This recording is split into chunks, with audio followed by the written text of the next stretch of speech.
जौना जगहिया रानी माटी तोहरी कोड़ाई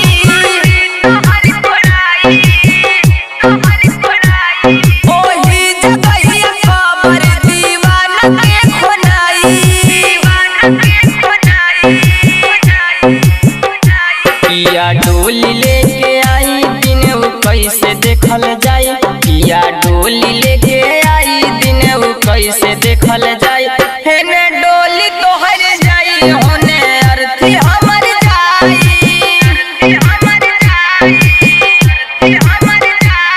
जौना जगहिया रानी माटी तोहर कोड़ाई जौना जगहिया रानी माटी तोहर कोड़ाई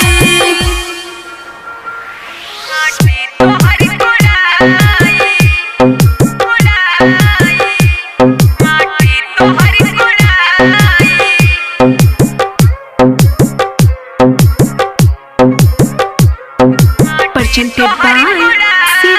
DJ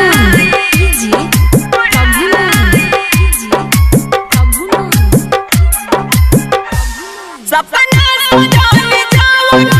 चूर चूर कैलू पहिले न रहलू एतना मगरूड़ कैसे भइलू